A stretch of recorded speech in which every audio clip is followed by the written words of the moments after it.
Katika kijiji kidogo kilichozungukwa na milima mirefu na mito inayoenda mbali, alizaliwa kijana mmoja aliyeitwa Baraka. Alikuwa mtoto wa kwanza wa familia yake, familia iliyojulikana kwa uadilifu na bidii. Wazazi wake walihangaika kwa kila hali kuhakikisha wanamlea katika misingi ya haki, uaminifu na heshima. Baraka alikulia katika mazingira magumu, lakini hakuwahi kulalamika. Shule aliyohudhuria ilikuwa na madarasa ya udongo na mwalimu mmoja aliyekuwa akihangaika kuwafundisha wanafunzi zaidi ya 50. Licha ya changamoto hizo, alijitahidi masomoni na kuwa miongoni mwa wanafunzi bora. Baada ya kumaliza shule ya msingi kwa mafanikio makubwa, Baraka alikumbwa na changamoto kubwa. Hakukuwa na fedha za kumwezesha kuendelea na masomo ya sekondari. Wazazi wake walifanya kazi kwa bidii, lakini hali ya uchumi haikuruhusu. Ilibidi ajiunge na kazi za shambani kusaidia familia yake. Alikumbana na maisha ya kijijini ambayo yalihitaji uvumilivu wa hali ya juu. Alilima, alichunga mifugo na wakati mwingine alifanya kazi za vibarua mijini kwa matumaini ya kupata pesa za kujiendeleza. Lakini hata hivyo, maisha yalizidi kuwa magumu na ndoto zake zilianza kufifia. Siku moja, alipokuwa akifanya kazi shambani, alikutana na mtu wa ajabu, mzee mmoja aliyekuwa na hekima nyingi. Mzee huyu alimweleza Baraka kuhusu fursa za elimu ya ufundi na jinsi angeweza kujifunza ujuzi wa kazi ili kuboresha maisha yake.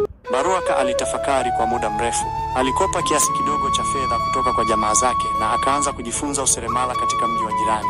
Ilikuwa safari ngumu, lakini aliendelea na bidii, akijifunza kila siku. Baada ya miaka miwili, alikuwa fundi mashuhuri wa samani.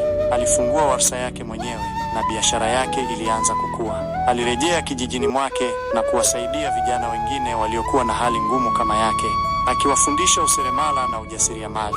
Maisha yalibadilika kwa Baraka. Alijenga nyumba nzuri kwa wazazi wake na hata kusaidia ujenzi wa shule kijijini. Kijiji kizima kilianza kupata maendeleo kutokana na bidii yake. Hata hivyo, changamoto hazikukoma. Wivu na fitina kutoka kwa baadhi ya watu zilianza kujaribu kumporomosha, lakini alisimama imara kwa uadilifu wake.